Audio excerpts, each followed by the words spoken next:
Your ports will get connected to the charger with a robotic arm. The charger will identify you as the car owner, charge your credit card accordingly. With a tap on your phone, you summon your card to meet you at the lobby with a fully charged battery, ready for the next journey. So that's the future that we're preparing.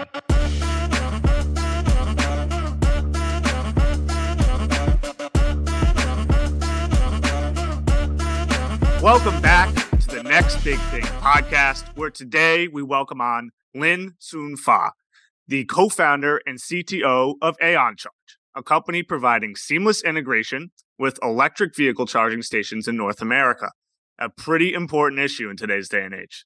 So with that being said, Lin, thanks for the time and welcome on the podcast. Thank you. Thank you, Brandon. So Lin, why don't you pull up your deck and tell us a little bit about Aeon? The AeonCharge e-mobility portal, we streamline the integration between various charging networks in North America. Essentially, it connects electric vehicle charging networks to various e-mobility service providers. I think in layman's terms, e-mobility service providers are companies or platforms that drivers would interact with. So for example, charger operators, charger aggregator apps, parking apps, fleet management solutions, a fleet operator, and not last but not least are automakers themselves. If you drive, for example, a Chevy Bolt, the infotainment system that you interact with, you'll find chargers, you activate them. AeonCharge enables this. And you probably wonder, how does the EV charging world look like as of today? It's pretty fragmented. There are more than 80 EV charging networks around the North America market. And that number is constantly growing. And it's undercounted considering that there are many regional networks. And as we know, the EV space is constantly changing. And this becomes a big opportunity for a lot of people to start their EV charging business. And so between 2019 and 2022, the US has been seeing 26% growth for new networks every year. And the nightmare starts when each of these networks requires you to have their own app, their own account, and their own payment processing system. And so why does all of this important? It's because the automotive industry has been pretty much the same since the 1880s. The first gasoline-powered vehicle was built by Benz in Germany. The automotive world is shifting towards EV, and it is putting so much strain for early adopters. The inferior refueling experience is particularly stood out compared to its predecessors. According to University of California, Davis, 2 out of 10 EV drivers are abandoning their EVs. The ridiculous complexity of public charging experience is ranked as the second main reasons, right after the concern of not having enough chargers on the road. And that is why EV drivers are reverting to gasoline vehicles. Yeah, I think that's kind of an overview of kind of what the problem AeonCharge is solving and just kind of our product that we're kind of placing in the market to help solve the issue. Thank you for that, Len. Before we get into more detailed questions, can you tell us the story behind AeonCharge, why you started it? Just give us the background story. Yeah, definitely. So my co-founder Dewey and I, we are both EV drivers. And the first year that we drove our Audi e-tron, we actually had 16 mobile apps for just EV charging. I mean, we started with 4 main ones, and then we keep running into unknown EV chargers on the road. And so we had to find these brands on the App Store and then download the app, create an account just to activate the charger. And I'm not exaggerating. It was so inconvenient. I mean, to a point that we decided to start AeonCharge. Personally, we met through an international nonprofit. It's a World Bank affiliated nonprofit. And right before AeonCharge, Dewey actually dropped out of MIT, and I just got a job offer at an engine and power generation company. I think the reason was because we got a lot of traction really fast, and we knew this was a problem that needed to be solved. And so seeing him dropping out of the most prestigious college in the world, I was genuinely shocked. I'm like, Okay, wow. And so for him, it was a calculated decision, but for me, it was half calculated, half impulsive. I only live once, so why not make it fun and wild and unpredictable? Now, can you talk a little bit more about the problem? Because I'm not an EV driver, so I don't understand the issues of having 16 mobile apps. Why, why do you have 16 mobile apps and then charging your vehicle? Kind of what's that process like? Is each app for a specific charger, but you have to be at that charger station to use the app, and then charge your vehicle? Yeah, definitely. So as an EV driver, you'll see many brands of chargers on the road, right?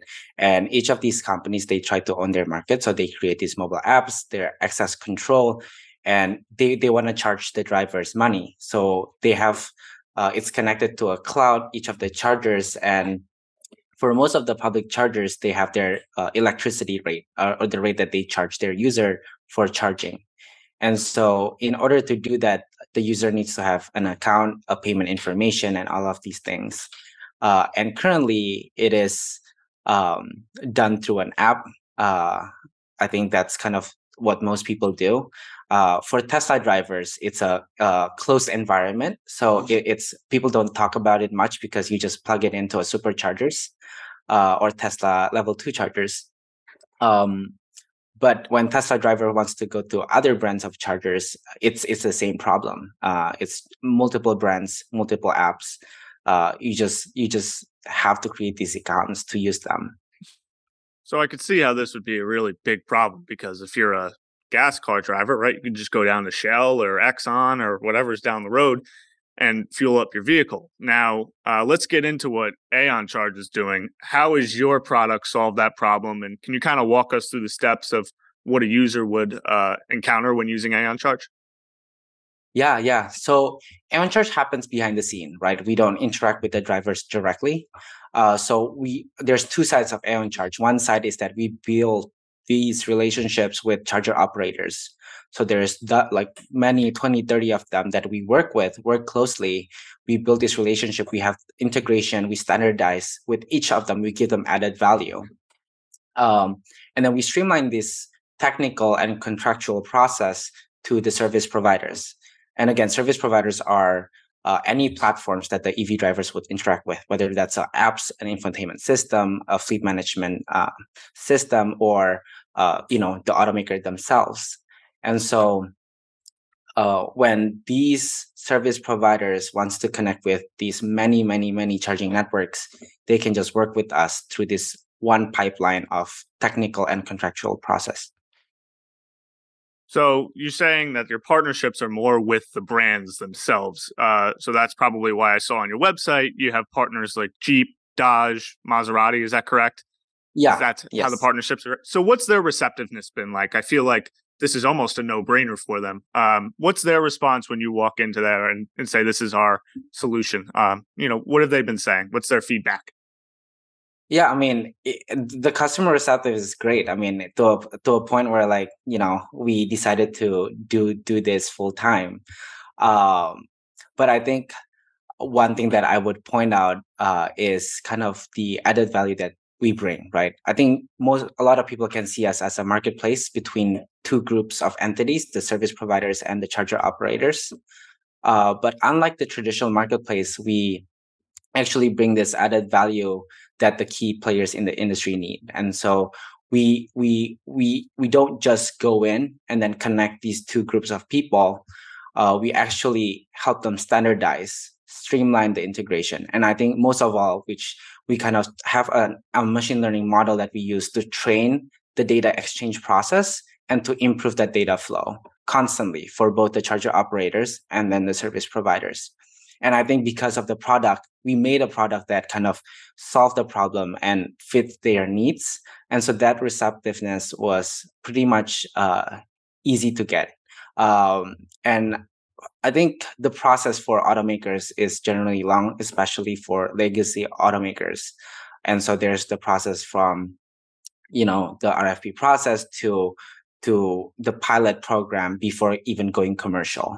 It will take a few years before you'll see in the production vehicles like AeonCharge enabled charger access.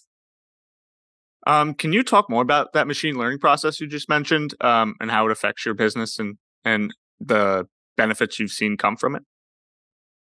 Yeah. I'll try to explain it without, uh, exposing our secret sauce. Yes, Uh, yeah, of course, yeah. Explain it to me like I'm 7 years old. How about that? yeah. So I think you can think about it as an unstandardized data exchange, right?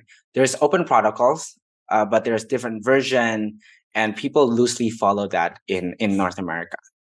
And when all of these data comes in and it's not standardized, it's one problem. And I think the second problem is being the charger. The charger is not always reliable, right? The internet connection at the location, and then the data itself, the address, the exact address, right? You can say it's at one Walmart, but then where in that Walmart is the charger? Um, and so all of these data are missing, or it's not the best data.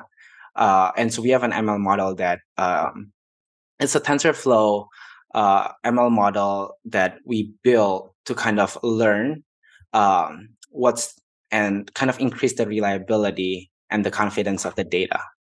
And we kind of feed that back into our charger operators, and then we kind of ensure that reliability for our service providers. Does that helpful? Lynn, can you talk to us about the business model and what are the main pipelines of revenue for AeonCharge? Yeah.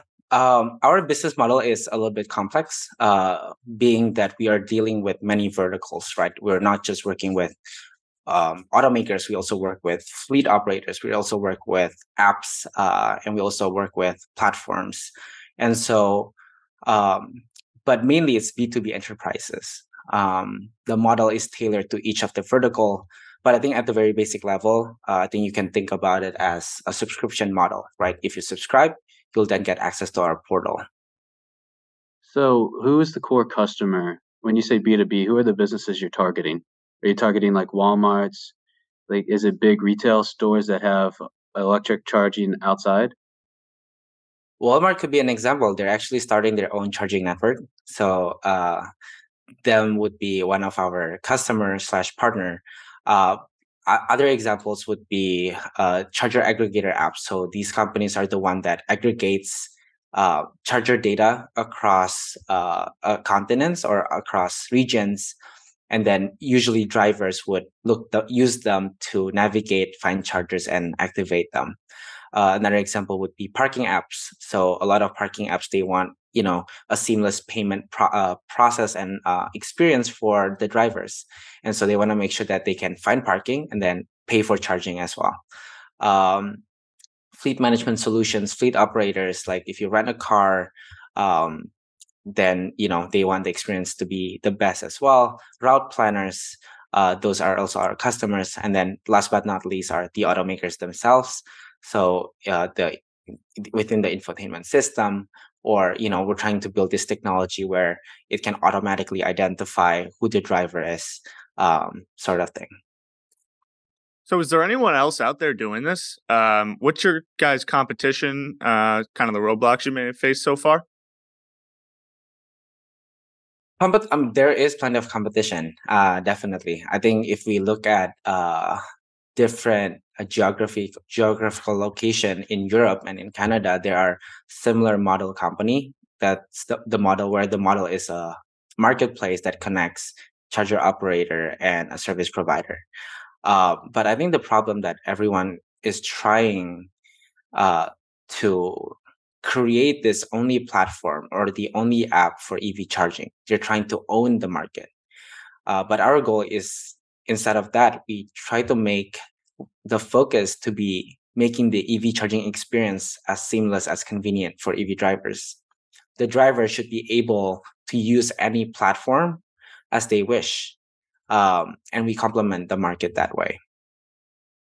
So, I want to transition into more EV industry in general type questions. And this is just a curious thought I have, and this may show my knowledge or lack thereof of the EV industry in general. But, um, you know, when you drive around, you don't see Jeep gas stations, right? You see Shell or Exxon, right? But when you're driving an EV, you see Tesla charging stations. They're very, the company that creates the product is also creating the EV charger. So where do you see EV charging going long term? Do you see it becoming a privatized, as in a Shell, Exxon? These companies do EV charging, and that's what they do, or do you think it's going to stay with the brands that are, creating these fleets of electric vehicles? I would say it's very fragmented. Of course, the entities with the most money will have a lot of coverage, but I don't think it's limited to just the traditional gas company like Shell and Exxon. I mean, they put a lot of money um, for EV charging. Under Shell, there's I think two different brands, and then Exxon is also putting so much money. But as you know, like Walmart also creating their own charging network, and then a lot of legacy automobile company, they come in later than Tesla for sure. But I think they have announced that they're putting like $1 billion of worth of chargers in North America, and so I think in the next 2, 3, 4 years, you'll see that a lot of new chargers, new brands, not just from the traditional gas company, but also kind of any entity that has the buying power to invest in this industry. And so it is a fast growing industry with a lot of money. That's what I would say. So, kind of to go off that, what would you say is the biggest constraint holding back this industry from growing? It's clear that there's a lot of reasons why people want to switch to EVs. Then there's some reasons why they don't. What's the biggest thing holding this industry back, or maybe the biggest three things holding this industry back? I can think of one, and I think it's a constraint, and it's also something that is being addressed. Is the intersection between the government and the industry itself, and so it's rules and regulations. There are open protocols that the European use, right, and it's not always applicable for the North American market. And so the energy office of the United States there actually have a joint office with the transportation department, and they're trying to focus on standardizing and solving this problem of many of the key players in the industry being so fragmented and then having their own protocols and their own thing, and so it's being addressed. They have created this joint office for a while now, but it's in progress. It's taking a little bit more time, and I think they're aiming for 2025, 2024 to establish this, a good EV charging experience, so that there's a smooth transition to EV without any roadblocks. So with EV charging, with the industry being as pragmatic as it is AeonCharge trying to become like the kayak of the EV charging industry, where it's kind of connecting and almost like an agency model? Is that the goal? In a way, yes, you can see us as a marketplace like Kayak. But we also, I think one thing that I just want to emphasize is the fact that we enable technologies, right? I think it grows really fast, and people innovate a lot, and I think we are shifting towards that autonomous vehicle future. And so the automatic charging experience, the technologies behind it, the communication between the charger and the grid, charger and any other things that are connected to the internet, AeonCharge will enable these communications to make sure that the autonomous vehicle era can be achieved securely for people. So clearly, this is a big issue for the EV industry. And when I was looking on WeFunder, I like looking at the what people say comment on WeFunder for y'all's WeFunder, and I was reading through all the comments, and I was surprised at just how many people just blatantly said that this was their pain point with EV cars, that they want to have an EV car, but it's so tough and such a pain to try and find charging, and that this was such a good solution. So with that being said, what have been some of the current constraints that AeonCharge is facing when it comes to just growing and continuing to build out its product? I think that's a very good question in a way that this pain has been a growing pain for drivers for years, right? And whenever someone tries to solve it, they try to create the one app. There's always another one, and then it just breaks the whole purpose of having the only one. Because then, if everyone tries to create the only one, it's not really the only one, right? And so instead of focusing on making the only one, we focusing on how the people can use whatever platform that they want to solve their charging needs. And so it's taking longer because we are actually working with big B2B enterprises, right? Big companies that has bureaucracy, and we need time to actually, from creating the product to actually show it to them and actually making it to the market. And so we actually hope by 2024 that our enabled technology can be seen more to the drivers. I think as of today, we have a few, but not enough for people to actually experience the convenience. So I want to pivot a little bit to your entrepreneurial journey and the journey of AeonCharge. You guys were a Y Combinator company. Can you talk about that experience and what it taught you, how you grew, and how it led you to where you guys are today? Yeah. Y Combinator are great. I mean, we learned so many things. They have great communities, great resources. I think it's an intense program. It wasn't easy to get in either, but we got a great partner that guided us throughout the cohort. And so I think for me personally, it is I'm a first time founder, and I think I benefited a lot from being in the accelerator. Um, yeah, I mean, I would recommend any startup if they have the chance. If they're first time founders, I highly recommend to go into YC. Um, yeah. So you mentioned this you only live once mentality. Being an entrepreneur is not easy, but maybe talk about what's one thing you love about being an entrepreneur, and then maybe one thing that's pretty difficult that you could live without, or something that makes it hard, but you have to push through every day. So there's two parts of the question, right? You're asking the lessons that I've learned, and then the hard part. Yeah, I would say what's the part you love about being an entrepreneur, and then maybe the second part of the question is what's the hardest part about being an entrepreneur that you've encountered? I see. I think actually both. I have one answer for both, and I think it's the relationship and connections that I make throughout my entrepreneurial journey. Um, and it's also one of the hardest thing. I mean, me and my co-founder Dewey, we fight a lot. I think we argue, we fight. It's just having this connection and making sure that we actually heal if we argue, and then we build upon it. But it's also the most amazing thing that could ever happen. We are starting a startup and we work together, and waking up, being excited to what I'm doing, and then for me especially is being excited working with the people that I work with.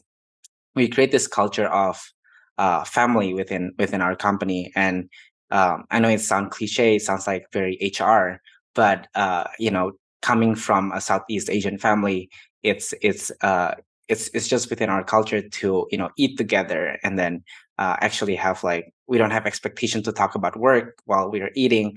And so it's really nice to have these connections at work, because it's, instead of work life balance, it's work life integration. If you want a day off, you take a day off and enjoy your day. And so, I mean, it's not as it sounds crazy, but that's kind of what I really enjoyed within our startup. Do you think having those disagreements on ideas has helped AeonCharge get to where it's at? Because there's an old saying that no good idea everyone agrees on. So just having that disagreement, you get to see the flaws of your perspective or the other person's perspective and be able to really come to a logical decision. Yeah, disagreements are great, but I think another layer that I would just bring in is understanding what the strength and weakness of each of the people, right? And understanding that where they're coming from, and there's not really a right answer to everything. And so I think a lot of people, when they argue, they focus a lot on who's right, who have the better answer. Um, and so we have we have one person that leads, and we trust them, and I think that's when good conversation can happen. I think if there's two directions that a company trying to go, it's gonna lose its focus. What would you say motivates you? Oh, uh, every day when I work in this startup, uh, Just the day to day tasks of going through it and knowing that you're pushing for something greater. Is that what it is? for me, it's actually the human connections. Yeah, I think I don't think it's applicable for my co-founder or other people in the company, but I do enjoy. I really enjoy working with the people that I work with, and that motivates me every day. You know, waking up and going to the co-working space, working with them. I think that's it's really fun, uh, and it's very flexible too. So I mean, there's many aspects that founders enjoy from being a founder, but especially specifically for me, it's the human connections that I make. So you've mentioned a couple times the people you work with. I'm interested. I've asked this question a couple times, but to other people. But what is the number one quality that you see across the people you work with? What's their best quality? What are those qualities that just make it work? The best quality that I really appreciate is the growing mindset. You know, um, they want to grow, and we're okay with mistakes. And I think as long as the person wants to grow and they can acknowledge the problem, grow from it, I think it's really cool to be able to see that it doesn't only let them grow, but also motivates me to grow even more. And I think as a team, that really motivates each other, and it's a really good culture to have within a team. Now, I was looking at your team and I noticed you have a fourth team member, the chief happiness officer. So is that your dog Musha? Mushi? His name is Moscato, Muscato. uh, and we actually got Dewey and I got the dog together with the startup. It's kind of the startup dog, and I think some founders do this where they get a pet together, and it is a crazy journey, being a dog parents together and then running a startup together. But I think that's what make the connection interesting. That's what I would say. That's awesome. I like asking this question a lot towards the end of the interview, but what is your big vision for AeonCharge? What paint us a picture of what it looks like 5, 10 years from now, the impact it will have on the customers and users, but also the impact it will have on the EV industry in general. I was just recently in Texas, so I'm gonna give this example in Texas. Um, Imagine driving from Houston to a conference at the Four Seasons at Austin, arriving in style with your dark gray Porsche Taycan. Drop yourself at the lobby and let your Porsche drive itself to the nearest charging station. Your Porsche will get connected to the charger with a robotic arm. The charger will identify you as the car owner, charge your credit card accordingly, and then after you're done with the conference, with a tap on your phone, you summon your car to meet you at the lobby with a fully charged battery, ready for the next journey. So that's the future that we're preparing, connecting the autonomous e-mobility future. How far away is that future?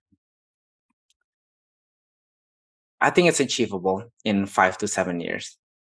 That's so awesome to hear. No, I love talking to founders that are really encompass their vision, and what you guys are doing. You could just make your head spin about how many possibilities it could create. So it's very exciting. And I'll ask you one last question. Um, if you had to define AeonCharge's mission in a sentence or two, and you'd come back to it 5 to 7 years from now and say, we accomplished this mission that we set out to, what would that be? It's connecting the e-mobility world sooner and faster and more secure. Well, Lin, thank you so much for your time. You definitely stimulated our intellectual curiosity. And thank you for explaining it the way you did and not making us feel so dumb.